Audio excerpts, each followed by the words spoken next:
En octubre del año pasado, el gobierno federal extinguió, esa fue la figura que utilizaron, extinguió Luz y Fuerza del Centro, y con ello le dio un golpe que quiere ser de muerte al Sindicato Mexicano de Electricistas, al SME, que es uno de los sindicatos más importantes del momento y de la historia del país por cuanto a su peso en la configuración orgánica del Estado mexicano.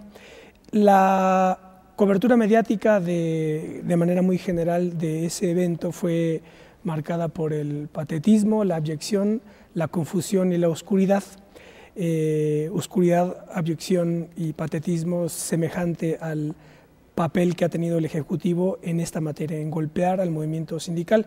El programa de hoy vamos a dedicarlo a analizar este acontecimiento a un año de distancia, pero también enmarcándolo en un cuadro histórico que solamente como se puede entender en sus más cabales determinaciones. Quédese con nosotros, esto es Plaza de Armas.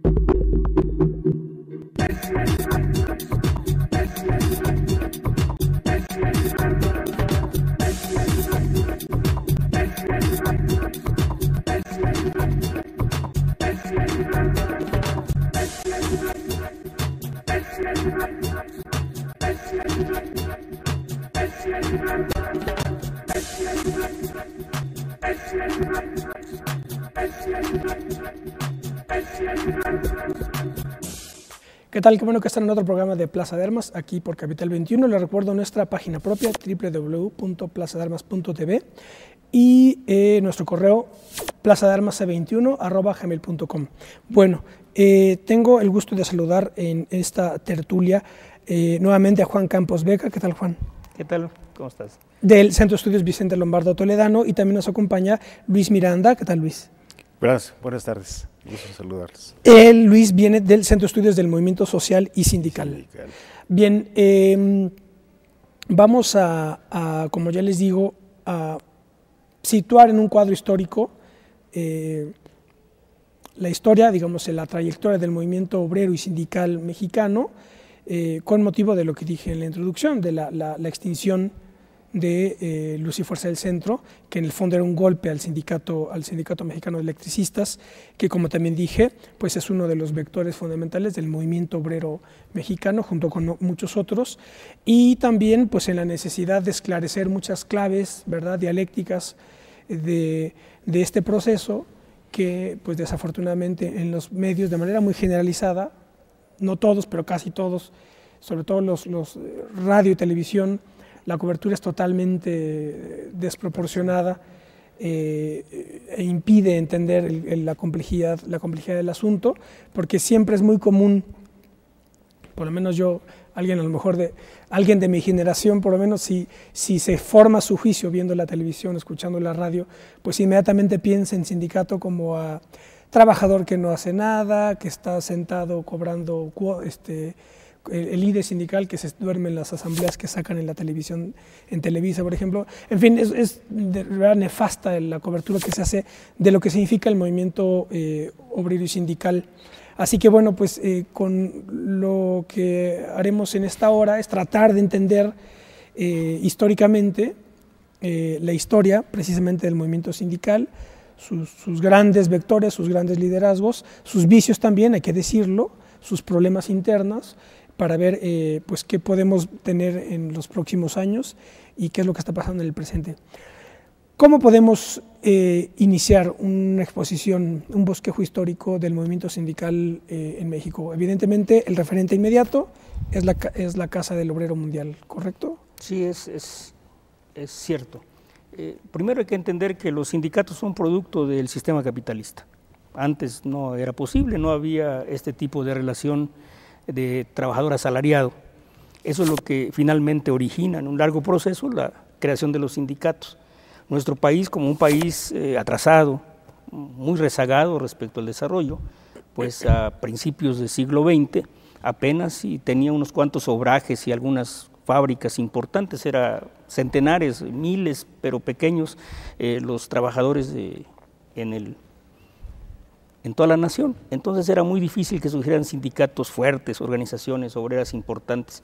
La Casa del Obrero Mundial es el primer esfuerzo de 1912 y según algunos de los que participaron, pues ahí coexisten anarquistas, anarcosindicalistas, socialistas, cristianos, masones, etcétera. Es una amalgama tremenda. Y no con influencia de anarquista, español y de españoles. Españoles, sí, fundamentalmente de españoles. Es muy fuerte la presencia anarquista, que ya también había algunos antecedentes. Hay un personaje, Plotino Rodacanati, que es del siglo anterior, que trae las ideas utópico, sí. Exactamente, y de anarquismo, y anarquismo cristiano, y varias cosas interesantes. Por cierto, hay un periódico, El Socialista, que publica en 1884 íntegro el Manifiesto Comunista aquí en México. Y entonces publican íntegro el Manifiesto Comunista. Ajá. Muchos años después, ¿no? Pero esos son datos interesantes de cómo va llegando la doctrina, pero en esa época lo que predomina es el anarquismo, ¿no? La tendencia anarquista.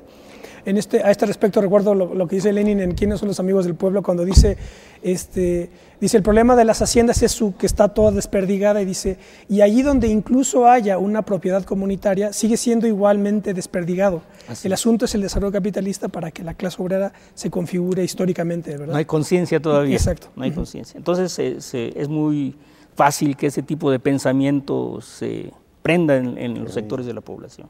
Pero un acontecimiento interesante, parte del proceso de la Revolución Mexicana, es el que cambia las cosas. Cuando empieza la lucha entre los grupos que derrotaron al porfiriato, pues los trabajadores se ven en la necesidad de tomar o no tomar bando en esa lucha. Y finalmente lo hacen. Problema del sindicalismo, ¿no? Sí, porque el anarquismo es ausencia de lucha política, ¿no? Y sin embargo toman partido por Carranza, se forman los batallones rojos para combatir a Villa, y así se rompe con esa tradición de no participación política y se abren las puertas para otros procesos. Ya después Carranza los reprimiría, se disuelve la Casa del Obrero Mundial en 16, hay 2 intentos fallidos y finalmente, por iniciativa de la legislatura y el gobierno del estado de Coahuila, se convoca al tercer Congreso Nacional Obrero, del que surge la CROM. La CROM. Donde ya Luis N. Morones se perfila como el secretario general, la figura principal, y entonces se rompe con esa tradición de la acción directa del anarquismo y se pasa a la acción múltiple, o sea, combinar la lucha sindical con la lucha política, y la CROM funda su propio partido, el Partido Laborista Mexicano. De inspiración una copia fabiana, ¿no? Exacto, del Labor inglesa. Party. Sí, como Labor Party, ¿no? Muy parecido, con un proceso a la inversa. Ahí los sindicatos crean su partido, aquí el partido, no, ahí el partido crea sus sindicatos y aquí son los sindicatos que crean su partido, pero finalmente el resultado es el mismo. Entonces se pasa realmente de la posición anarquista a una posición socialdemócrata, no tan ideologizada, pero finalmente ese es, nada más que el mismo proceso, los vínculos de la CROM, del grupo Acción, que es el que dirige la CROM, a cuya cabeza está Morones, entra en relaciones con el gobierno, sobre todo con Elías Calles, con Plutarco Elías Calles, y los van corrompiendo. Morones llega a ser secretario de Industria, Trabajo y Comercio. No de sé, Calles. De Calles. Y que entonces, realmente era el Partido Laborista Mexicano por un lado y el Nacional Agrarista, que era obregonista. Exactamente. Esos son los dos movimientos, digamos, antes del PNR. Estaba, ¿no?, el Y constitucionalista. el constitucionalista, correcto. Sí, que finalmente todos ellos confluyen en el PNR, ¿no? Pero esos son los partidos de aquella época. Entonces, ese es el problema, el desarrollo mismo de la actividad, el apoyo al gobierno, van haciendo de la CROM un organismo importante, pero la corrupción también crece mucho al interior, los vínculos con el gobierno les impiden defender plenamente los intereses de los trabajadores y se van generando escisiones a lo largo del tiempo. Un punto previo importante es la Constitución del 17 y el artículo 123, ¿correcto? Sí, pero el gran problema del artículo 123 es que no se reglamenta sino hasta los 30. Correcto. Y entonces en esa época, aunque está en la Constitución, Ajá, no hay manera de hacerlo cumplir porque no hay una legislación secundaria que lo garantice. Pero a pesar de eso, el movimiento obrero va madurando de alguna forma, ¿no? Y entonces entran en conflicto interior, empiezan a salirse grupos de distinta índole, y el rompimiento más importante es el de 32 con Lombardo, cuando se forma la famosa CROM depurada, y prácticamente la CROM empieza su declinación. Y de ahí se pasa a formar otras organizaciones que son el paso previo para que en una coyuntura, que es aquella aquel conflicto con Calles. Cárdenas Calles, donde el movimiento obrero se pone del lado de Cárdenas para defender la constitucionalidad, y finalmente Calles sale fuera y ellos consolidan su alianza y se constituye la CTM. La CTM, que tiene una primera etapa importante que dura 5 años, de 36-41, donde es impecable su actuación. Impecable por cuanto al apoyo que da al régimen cardenista. Por cuanto al cumplimiento de sus responsabilidades. En primer lugar, por la defensa de los intereses de los trabajadores. En segundo lugar, por la defensa de los intereses nacionales. Y producto de eso es la expropiación de las tierras de la laguna, la expropiación petrolera, la huelga electricista del 37, la cuestión de los ferrocarriles y una larga lista de conquistas sindicales y la expropiación petrolera, que es una gran conquista nacional para aquella época, que sienta las bases para el desarrollo industrial del país. Sí. Entonces, en ese sentido es. Luego viene la época de la guerra, ya queda en una primera etapa Fidel Velázquez, luego Fernando Amilpa, y con Fernando Amilpa inicia ya otro proceso, la época de Miguel Alemán, la persecución de todos aquellos que no se pliegan al grupo de los llamados Cinco Lobitos. Y entonces se genera la segunda gran división de la CTM, se salen varios sindicatos. ¿Lombardo, cuando está Milpa, dónde estaba Lombardo? Lombardo sigue en la CTM. Sigue en la CTM. Lombardo sigue en la CTM, pero dedicado al trabajo de la CETAL, de la Confederación de Trabajadores de América Latina. Y finalmente él logra que en un Consejo Nacional de la CTM se acuerde constituir el Partido Popular, no para obligar a todos los trabajadores de la CTM a que formen parte de él, sino para que la CTM cuente con un partido político que se identifique con sus intereses y todos los obreros que quieran puedan pertenecer a ese partido. Esa es la idea del Partido Popular.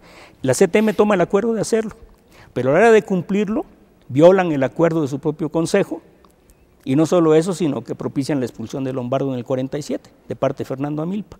Luego regresa Fidel Velázquez y ya a partir de ese momento se corporativiza la CTM con el PRI. Ya es el PRI, nacido en 46, y ya la relación entonces de supeditación de la Central Obrera al poder público.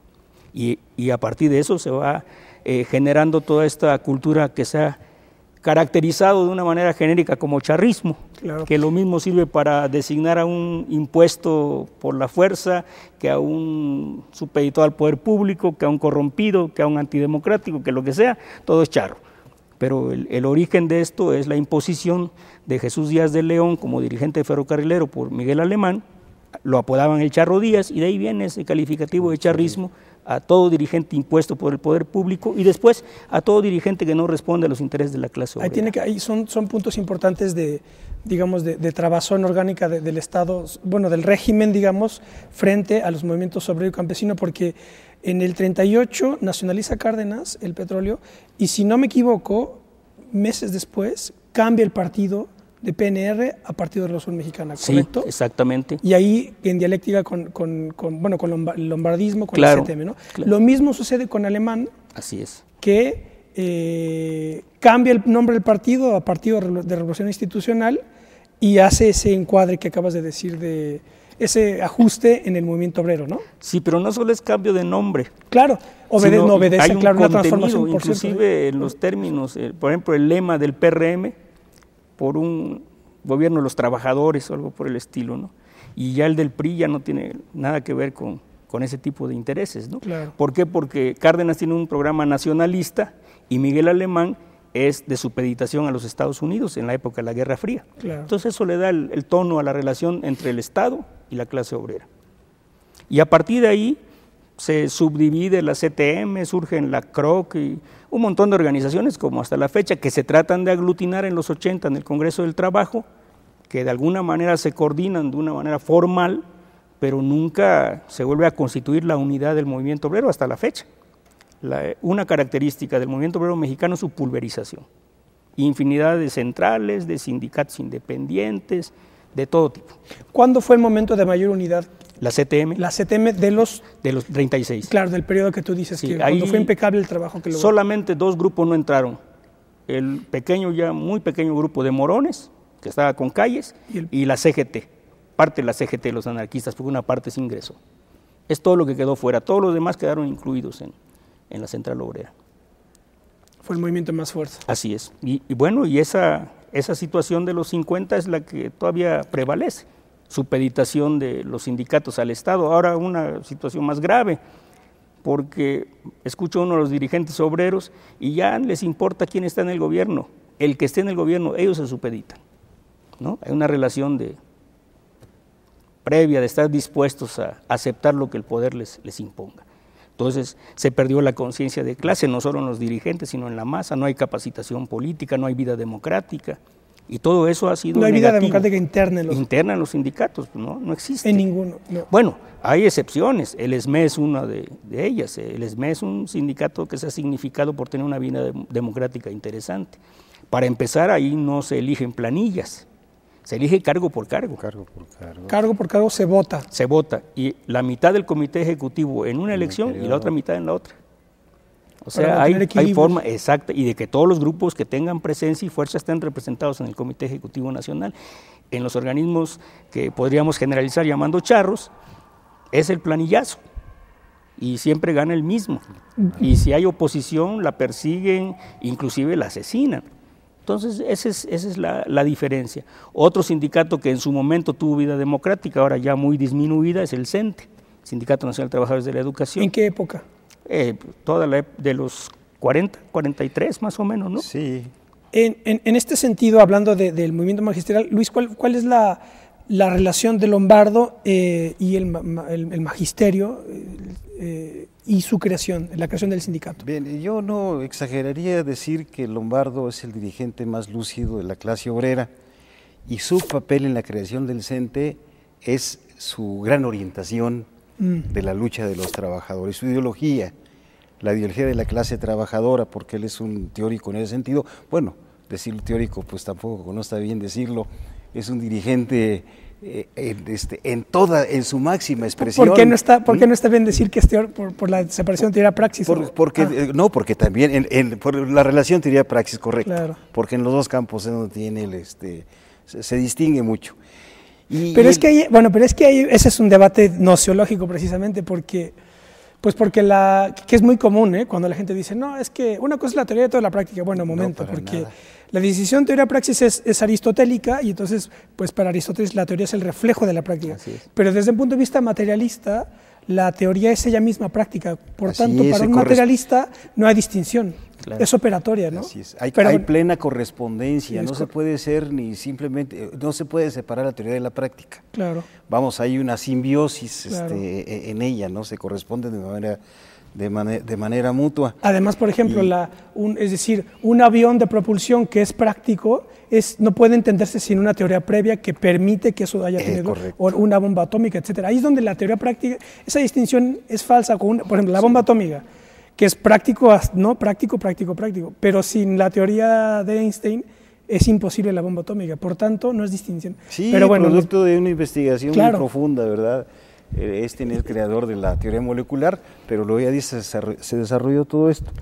Bien, el papel del maestro Lombardo es orientar a la clase trabajadora, y en el caso particular del magisterio.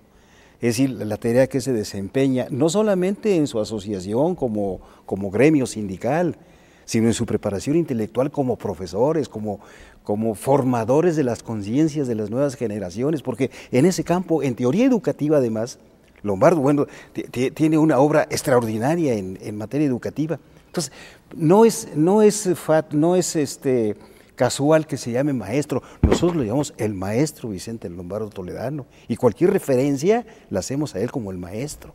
Es una cuestión que no es gratuita, no es adulación, claro, no nada, es un reconocimiento a lo que él es. Y en el caso del magisterio, bueno, pues se desempeña de manera muy natural, orientando las luchas del magisterio, que la retoma, porque el CENTE es un frente. No es una organización cupular o de un grupo, no, ahí confluyen todos los maestros por el hecho de ser maestros, de ser profesores, de tener un papel del magisterio, al margen de cómo piensen, si militan en un partido, en otro o en ninguno, si tienen profesión divina o no creen en la divinidad. Es decir, es amplio y representa a todos, incluso pero a todas las corrientes filosóficas también. y a todas las corrientes partidarias. Ahí, porque luego se habla, se dice, el CENTE era popular, era vertical, era hegemónico. No, yo formé parte del CENTE, yo soy profesor jubilado, yo me desempeñé en enseñanza tecnológica, fui profesor de educación tecnológica y del Politécnico, y fui dirigente magisterial de mi delegación sindical y de la sección sindical. Entonces conozco al CENTE a fondo, lo conozco bien, viví dentro de él en los congresos. Seccionales, nacionales, delegacionales, en todas sus expresiones, y siempre guiados y orientados, en el caso de nosotros como lombardistas, por las tesis filosóficas del maestro Lombardo, que además, bueno, pues le hacían suya muchas corrientes ideológicas. Luis, es muy importante. Luis, vamos a hacer un corte y nos quedamos con este punto. Correcto. Vamos a hacer un corte, no saben, estamos hablando sobre sindicalismo en México, no se vayan.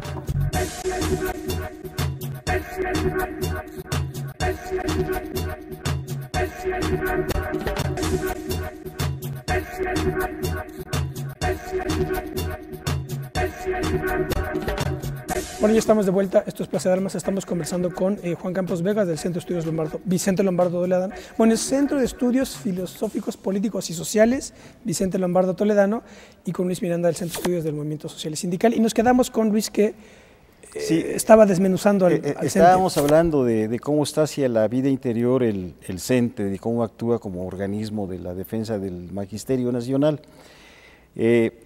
y tiene una una composición o una integración curiosa, vamos a llamarla de esa manera. El CENTE hasta la fecha, con 68 años, 67 de vida, es producto de 3 dirigencias sindicales que podríamos determinar como cacicazgos, aunque no son iguales. El primero es el de Jesús Robles Martínez, que es dirigente del sindicato desde su fundación, y luego con un golpe de Estado, digamos, que le dan al grupo de Jesús Robles Martínez, que por cierto tenía mucha identidad con el Instituto Politécnico Nacional. Los dirigentes de las secciones más importantes, y entre ellas la del Distrito Federal, de la sección 10 y el Sindicato Nacional, eran de dirigentes que tenían formación en ese ámbito de Jesús Robles Martínez.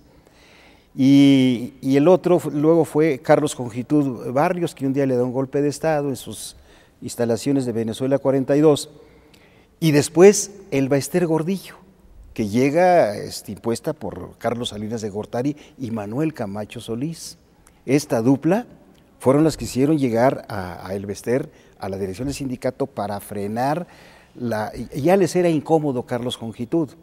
Ya Carlos Conjitud no se prestaba, no se doblegaba, no obedecía a pie juntillas, lo que se ponía arisco. Incluso desde ahí tiene origen la llamada Coordinadora Nacional de Trabajadores de la Educación, es decir, la oposición a la dirección del sindicato. Tiene en ese conflicto que trata de minimizar y de golpear al cacique que fue Carlos Conjitud Barrios, porque el CENTE, bueno, pues ahora tiene más de 1.200.000 miembros, es el sindicato más grande del mundo ahora. Cuando existía el campo socialista, bueno, había sindicatos más grandes, pero ahora es el más numeroso, aunque ya muy disminuido porque tiene una corriente interna opositora que no coincide, no comulga con ella y lucha ahí adentro, y ya le ha disminuido un gran número de miembros, ¿verdad? De la fuerza numérica, estoy hablando de ello. Sí. Entonces, sí, es una historia, vamos, del CENTE, muy peculiar en la vida de México. Habla de la crisis sindical, de la degradación de la actividad sindical, ¿verdad? De sus dirigentes, de cómo han ido pues corrompiéndose de una manera brutal. Elba Ester, yo me atrevería a decirla que es más peligrosa para la vida de nuestro país que el Chapo Guzmán. ¿Sí?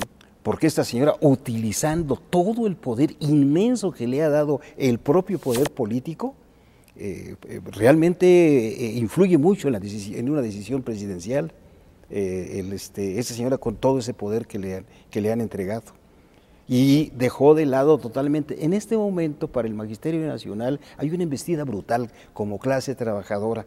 El gobierno se ha encargado de criminalizarla, de satanizarla, de decir que los profesores no tienen preparación, sí, que no tienen capacidad suficiente para educar a los niños, que simulan el trabajo, que tienen mucho tiempo en puentes, en descansos, y que cuando lo desempeñan y están en pleno tiempo de trabajo, no lo cumplen. Pero ahora lo más grave, en exámenes o en sistemas de evaluación diseñados por la clase empresarial internacional, la OCDE, ahí se diseñan los sistemas de evaluación que le aplicaron ahora los profesores, y están aplicando un sistema de la enseñanza que le llaman de competencias, que no tiene nada que ver con nuestra formación, nuestra historia, nuestra enseñanza, el papel que deben tener nuestros jóvenes y niños, en absoluto. Hay una degradación total, y este gobierno, enemigo de los trabajadores, le ha colgado la etiqueta perversamente a los profesores. Mire, en el Centro de Estudios Avanzados del IPN se ven y se observan deficiencias en la preparación de los maestros, y en este momento están aplicándoles cursos a los maestros para mejorar su nivel en matemáticas, en aritmética. Es decir, es lo que debe hacer. Si el gobierno fuera realmente un gobierno nacional que represente a nuestro pueblo y a su historia, si notara que efectivamente el magisterio tiene deficiencias en su preparación, lo que debía hacer era darles cursos intensivos, utilizarlos para elevar su nivel. Pero indudablemente que no. Entonces lo que ha hecho es exhibir al magisterio, y en este momento están amenazándolo con disminuirle su seguridad en el trabajo.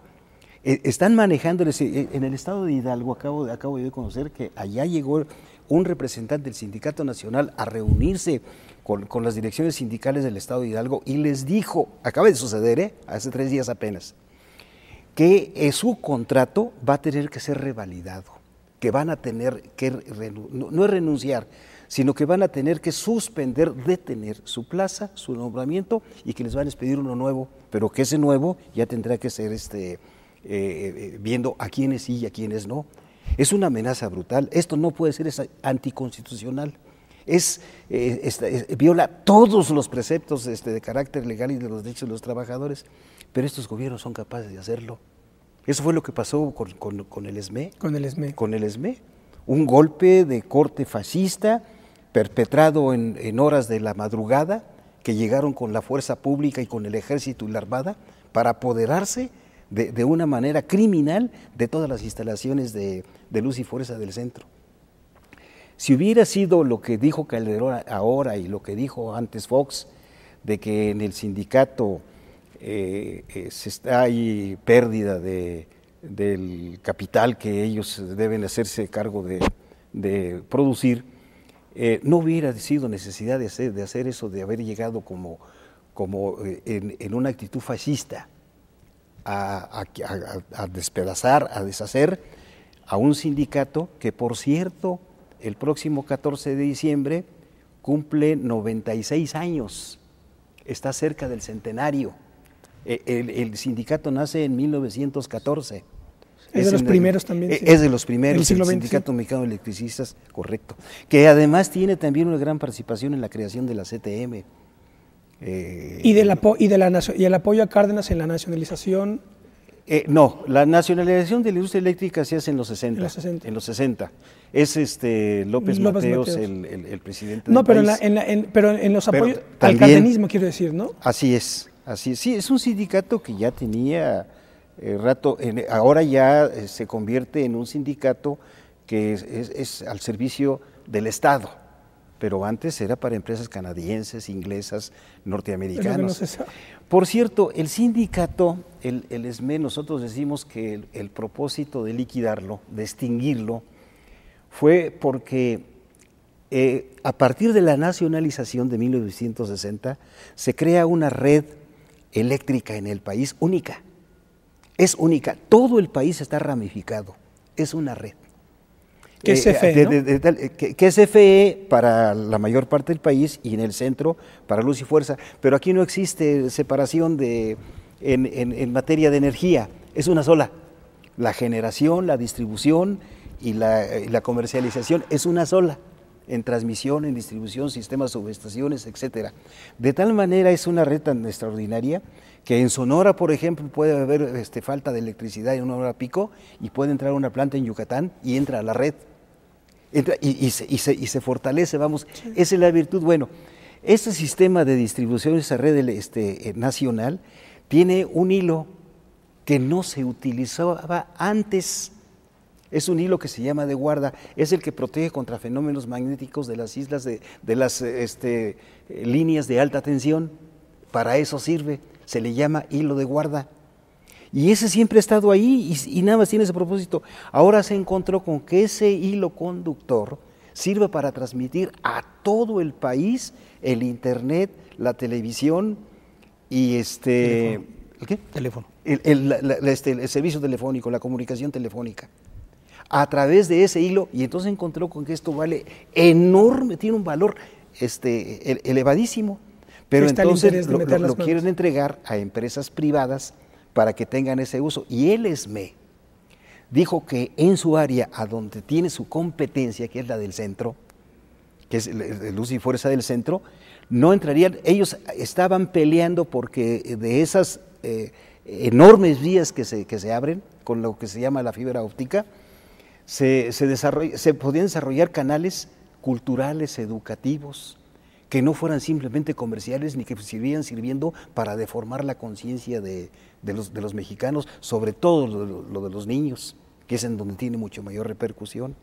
Ese fue el motivo, porque hay muchísimo dinero. Mucho interés. Entonces, llegan empresas que se la disputan, y eso fue lo que les hizo darles el golpe, porque el ESME nunca se ha querido someter a los intereses bastardos desde que quisieron modificar en 1999 el artículo 27 y 28 constitucionales para hacer válido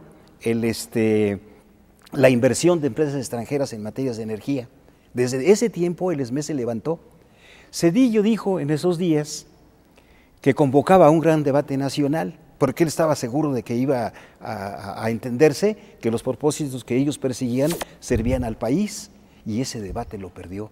Lo perdió porque el ESME llamó a la conformación del Frente Nacional de Resistencia contra la Privatización de la Industria Eléctrica y movilizó a grandes masas.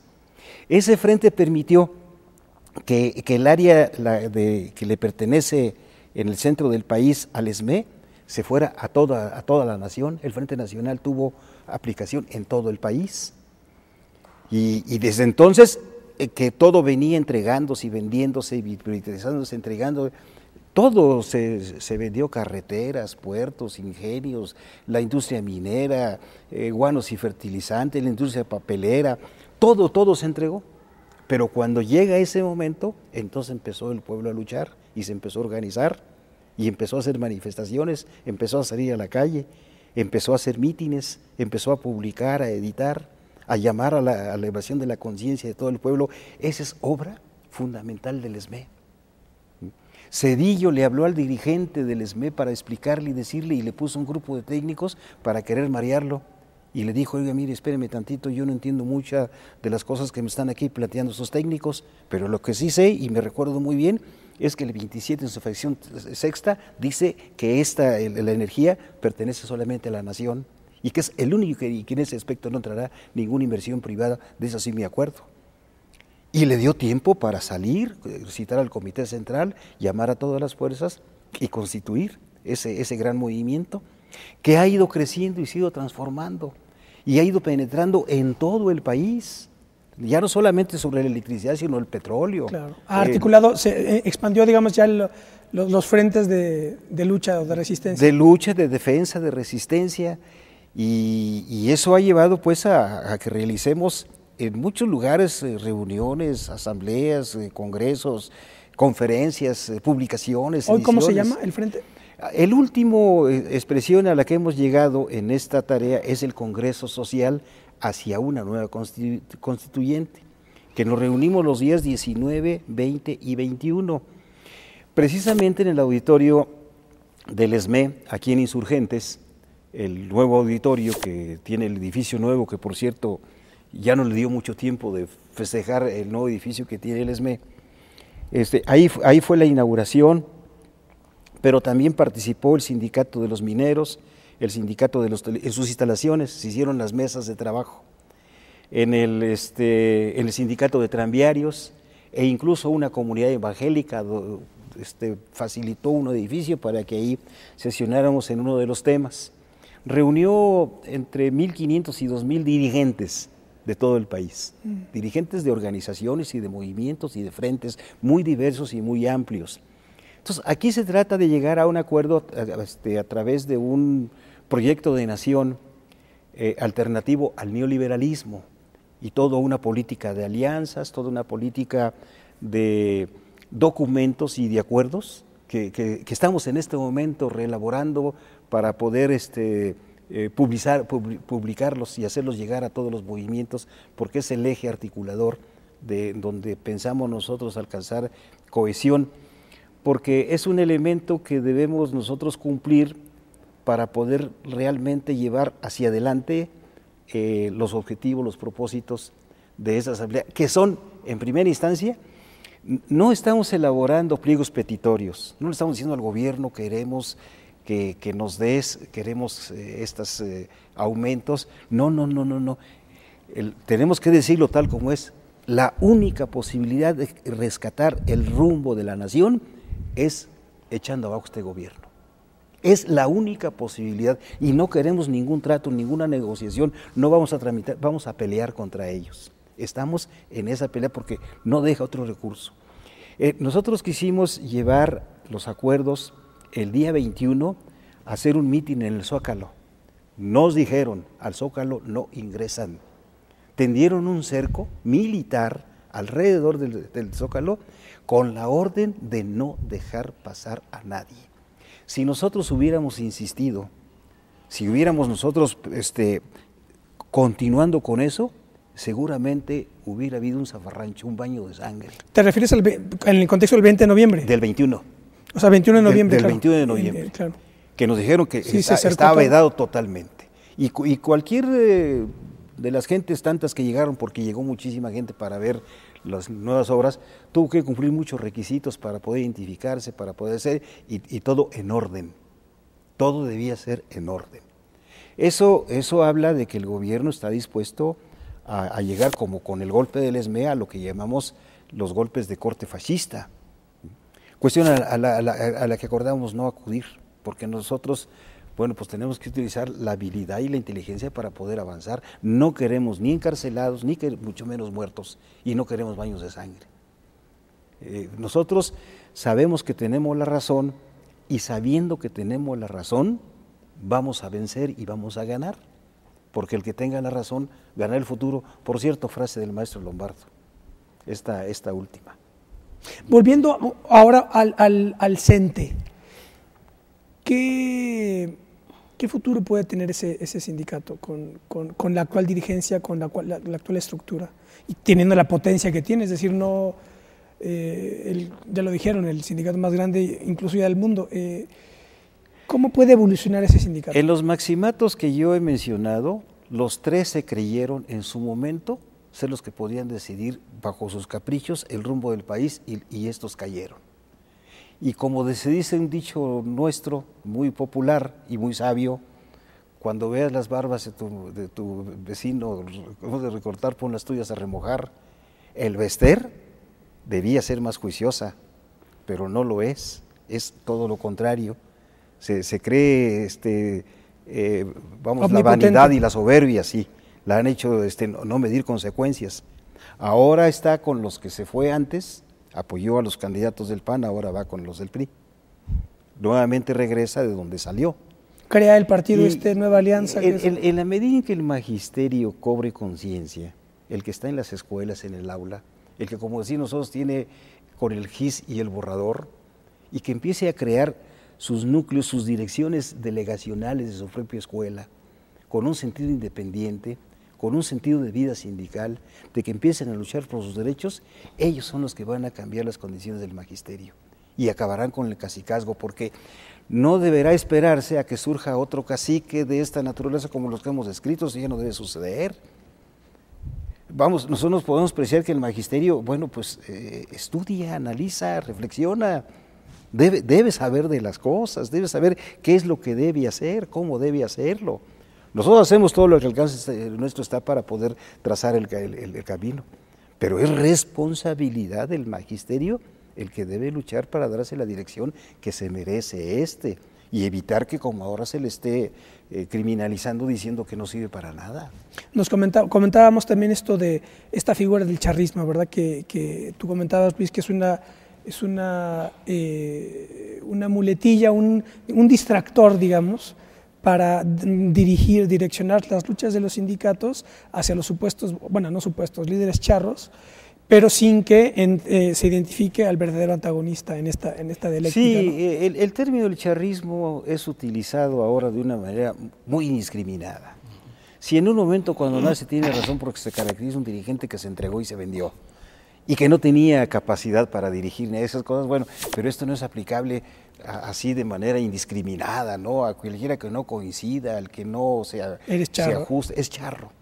Entonces yo he dicho mucho en el medio sindical, y muchos hemos también señalado esto, no diría yo que nada más yo, de que ese asunto de calificar distrae a la lucha de la organización sindical, de perder el objetivo de que se está luchando contra el patrón, contra el dueño, contra el empresario, contra el que está manejando la educación en el caso del Estado, porque en este caso no es patrón o no es empresario, es un administrador del presupuesto del Estado, pero lo puede deformar. ¿Cómo se hace? El presupuesto destinado a educación, que no es el suficiente para darle atención educativa a todos, el que se tiene, que es insuficiente, está malgastado. Por esa razón luego se dice, bueno, hay demanda del presupuesto y se diría, eso no resuelve el problema educativo. Vamos a suponer, aumentamos sustancialmente, ¿qué debe hacerse? Pero así nada más, dado el aumento del presupuesto, ¿qué se hace con él? Pues tiene salidas y filtros que se diluye por todas partes. Sobre todo ya en nuestro país, que ahora realmente ya está todo corrompido por todas sus manifestaciones. Vamos a hacer un corte y nos quedamos con ese punto. Estamos hablando sobre sindicalismo en México, no se vale.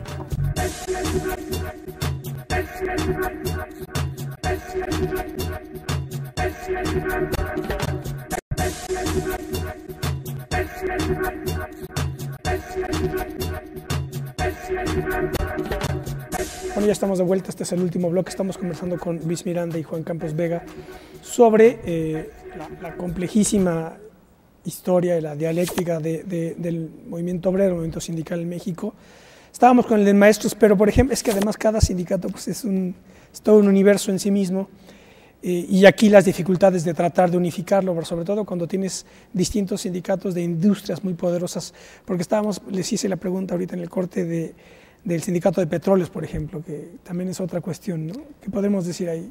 Pues es que lo que podríamos hacer, porque sería muy difícil abordar uno por uno todos los sindicatos, cada uno tiene su historia, es generalizar. Claro. En realidad, el grave problema es que no hay democracia sindical, no hay conciencia de clase, no hay interés por la unidad y hay corrupción. Son 4 elementos que a veces coinciden todos, a veces unos, pero siempre están presentes en estos fenómenos. Hay una vieja frase de Marx, de la Primera Internacional, que dice que la fuerza de la clase obrera está en su unidad. Y que, bueno, además de la unidad, lo importante es que esté guiada por el saber. Son los 2 elementos fundamentales. Pero aquí ni hay unidad, ni hay una dirección bien orientada de los sindicatos. Pero el problema no se resolvería si reunimos a las cúpulas sindicales y logramos un pacto como fue el Congreso del Trabajo. Eso no resuelve nada porque abajo no permea. La unidad se tiene que dar abajo entre los trabajadores. Voy a poner un ejemplo. En el estado de Zacatecas hay una organización que se llama Frente Social por la Soberanía Popular de Zacatecas, que agrupa a 37 organizaciones, entre secciones sindicales, grupos demandantes de exbraceros, etcétera. Y se dieron cuenta de que la ofensiva viene contra la Ley Federal del Trabajo. Y se enfrentaron a la disyuntiva, ¿lo firmamos solos o invitamos a los charros? Bueno, y si los charros están de acuerdo en que no se debe modificar el 123, ¿por qué los vamos a marginar? Y se hizo una interesante discusión y llegaron a la decisión de que lo debían firmar todos. Y ahí está el documento. Tienen un solo criterio: evitar que se modifique el 123 y la Ley Federal del Trabajo, porque va a ser una modificación regresiva. Y firman juntos, sindicatos independientes, sindicatos charros, todos, firman todos. Eso es lo que se tiene que hacer. Y ahí se pierde esta connotación de quién es charro y quién no es charro. Lo que nos debe unir son las demandas que no son comunes. Tenemos que partir del principio de que todo sindicato es un agrupamiento de gente que viene de distinta posición social, que tiene distintas concepciones políticas e ideológicas, distintas preferencias religiosas, distinto todo, que lo único que lo amalgama es la defensa de sus intereses inmediatos y sus intereses históricos. Entonces, si nos vamos por allá y sentamos las bases de las demandas fundamentales que pueden contribuir a la unidad del movimiento obrero, vamos a contribuir más que si reunimos a las cúpulas para tratar de llegar a un acuerdo. Entonces, lo que hay que hacer es levantar ese pliego de demandas que unifique a la clase trabajadora, que le haga ver que el enemigo fundamental no es el otro dirigente, no es el otro sindicato, sino es el patrón, sea este un particular o sea el Estado. Ese es el enemigo fundamental de la clase obrera, el que la está oprimiendo, el que la está explotando, el que la está dividiendo, porque ellos sí influyen para que se dividan los sindicatos. Entonces, creo que todo este proceso hay que verlo desde esa perspectiva y darle un giro a la lucha del movimiento obrero para que no sea el pleito entre trabajadores, independientemente de las diferencias que pueda haber entre ellos, sino la lucha de los trabajadores por mejorar sus condiciones de existencia y por transformar la sociedad en la que están viviendo y la defensa de sus intereses frente al explotador. Eso sería lo fundamental. Pero para que eso se dé, se necesita que haya conciencia. Entonces, una labor fundamental es la divulgación de la ideología revolucionaria, del sindicalismo revolucionario entre los trabajadores. Sindicalismo clasista, unitario, democrático, independiente del patrón, del Estado, de los partidos, de las iglesias, de todo el mundo, ¿no? Si no se dan esas condiciones es muy difícil. Entonces la labor es titánica, pero no imposible. Ahora hay una nueva condición. Hay sindicatos que se han significado por su papel. Hablaba Luis hace poco de la CENTE, que tiene la 22 en Oaxaca, el 18 en la CENTE es la coordinadora. La coordinadora. Que es una disidencia interna del sindicato de interno, que es una cosa interesante, que demuestra que se puede estar en contra de la dirección sin tener que romper la unidad del sindicato. Porque la otra versión es esta que dice, no, si el dirigente es charro, vamos a formar nuestro propio sindicato. Y lo que hacen es romper la unidad de los trabajadores y debilitarlo.